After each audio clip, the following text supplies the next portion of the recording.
Good afternoon, children. How are you? I'm Miss Sinbad and today our theme around the house. Сәлеметсіңдер ме балалар? Қалдарың қалай? Сендермен мен Мисс Сымбат және де бүгінгі біздің тақырыбымыз үйдің айналасында. Let's start. Open your people's book on page 48. Look at the picture. Қанекей балалар, People's Book кітабымыздағы 48-ші бетті ашып, картинкаға назар аударамыз. Бізге берілген картинкада жаңа сөздермен танысатын боламыз.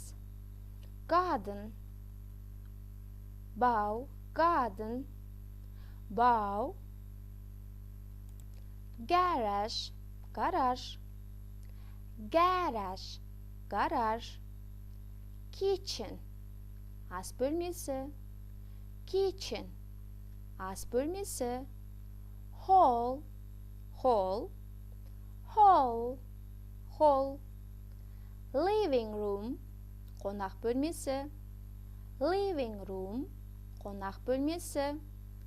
Bedroom, жатын бөлме, bedroom, жатын бөлме.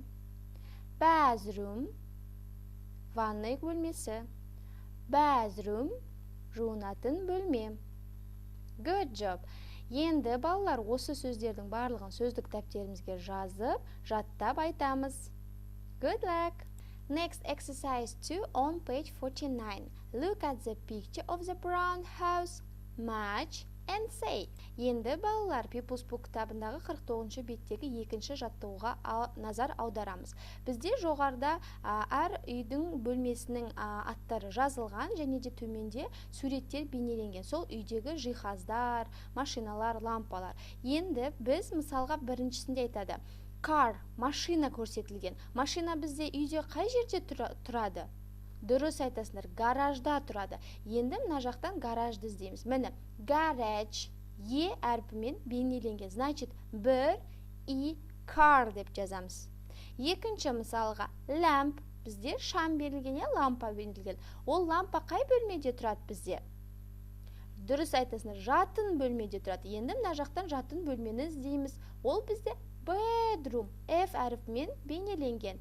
2F lamp деп жазамыз. Қалғандарын өздігімізден орындаймыз. Next exercise 3. Енді үшінші тапсырмамызда бірінші көрсетілген картинкаға байланысты барлығы біріншісінде бізде айтады. A lamp for the bedroom. Лампа жатын бөлмеде. Яғни лампа бізде жатын бөлмеде тұр ма? Көрейік.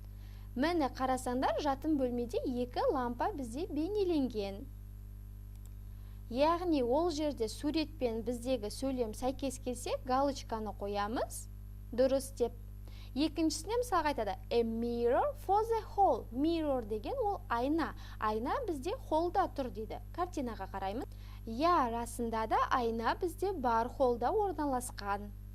Бұл жерде де дұрыс деп галочканы қоямыз. Егер дұрыс болмаса, крестик қоямыз. Қалғандарын өздігімізден орындап дәптерімізге жазамыз. So that's all. See you next lesson. Goodbye.